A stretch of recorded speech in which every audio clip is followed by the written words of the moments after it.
सब ध्यान से सुनो, कल है 4 अगस्त, श्रावण का आखिरी सोमवार है और तिथि है एकादशी। शिव और विष्णु दोनों की कृपा पाने का दुर्लभ मौका है। शाम 7 बजे के बाद एक सफेद कपड़े पर रखो 1 सुपारी, 5 गुलाब की पंखुड़ियां, 7 काली तिल, 1 कपूर टिक्की, 1 चांदी या तांबे का सिक्का और थोड़ा कच्चा दूध। दीपक जलाओ, पहले बोलो ओम नारायणाय नमः, फिर दूध चढ़ाकर ओम नमः शिवाय। सारी सामग्री पीपल के पेड़ के नीचे छोड़ दो, रुकावटें दूर होंगी, बरकत आएगी। बोलो हर हर महादेव। सब ध्यान से सुनो, कल है 4 एक धतूरा, उस धतूरे को फोड़कर उसके अंदर का फल निकालकर उस फल को शिवलिंग पर चढ़ाकर 1 लोटा जल शंकर भगवान को समर्पित कर दिन होना चाहिए मंगलवार। कौन सा दिन होना चाहिए? जम के बोलो जरा, मंगलवार का समर्पित करो। उसके बाद में आप विवाह के लिए अगर समर्पित करे हैं तो विवाह में देरी नहीं होगी। व्यवसाय और व्यापार के लिए या नौकरी के लिए समर्पित करे हैं तो उसमें देरी नहीं होगी। जिस नारी को संतान नहीं हो रही हो, बहुत प्रयास कर लिया हो, पुत्रदा एकादशी पूरे साल में 2 बार आती है। एक श्रावण के महीने में आती है, दूसरी कोषाधिक क्रम में आती है। एकादशी होती है, ये संतान की वृद्धि करने वाली है। शंकर जी के मंदिर में जाकर, भगवान शिव के मंदिर में पूजन करके घी का 1 कटोरी में घी और 1 कटोरी में खीर शंकर के सामने रख देते हैं।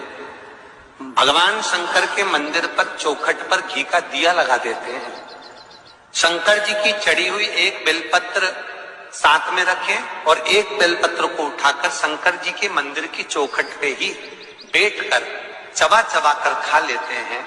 जो 1 बेलपत्र लेकर आए हैं वो अपने पति को खिला देते हैं।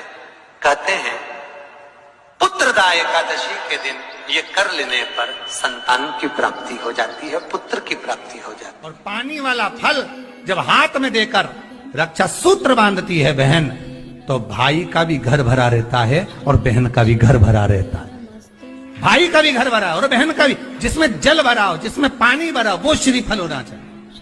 और गोला पर हाथ में जब रक्षा सूत्र बंधे, जब राखी बंधे, तो तुम्हारे हाथ में श्रीफल होना चाहिए, नारियल होना चाहिए। क्यों? पहले की श्रीफल कार्तिक बाबा का प्रतीक है। श्रीफल संत का प्रतीक है,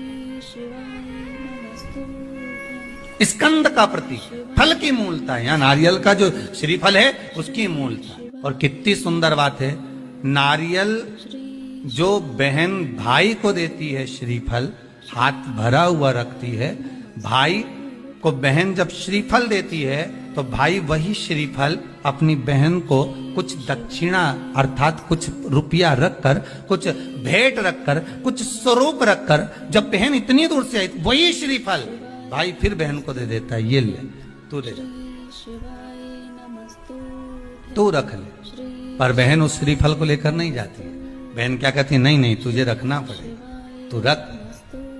तो 2 चीज में से जब श्रीफल भाई भेंट रख कर देता है अपनी बहन को, तो बहन श्रीफल वही भाई के घर छोड़ देती है, भेंट का कुछ भाग लेकर चल देती है। एकादशी के दिन जो एकादशी पड़ जाए ना, उसी एकादशी के दिन थोड़ी सी लेनी होगी आपको हल्दी। अब हल्दी कौन सी लेनी है? जो पिसी हुई हल्दी होती है ना, ये वाली। देखिए, एकादशी का जो दिन होता है ना, भगवान श्री हरि नारायण विष्णु जी को माता लक्ष्मी जी के लिए समर्पित होता है। उन्हें हल्दी बहुत ज्यादा पसंद है। ठीक है, तो आपको 1 चुटकी हल्दी लेनी है और 1 लोटा लेना है तांबे का, जिसके अंदर आपको अपने घर का शुद्ध जल भर लेना है। ठीक है, और हल्दी को इसी वाले कलश के अंदर डाल देना। आपके आसपास देखिए, अगर आपको मनोकामना पूर्ति के लिए इस उपाय को करना है ना, तो आपके आसपास जो भी आंवले का पेड़ है, ठीक है, तो आपको वहां पर जाना है।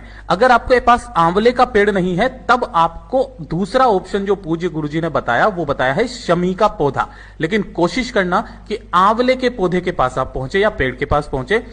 उस हल्दी वाले जल को अपने दोनों हाथों में लेकर के, ठीक है, हरि हर महादेव जी के नाम से नाम याद रखिएगा, हरि हर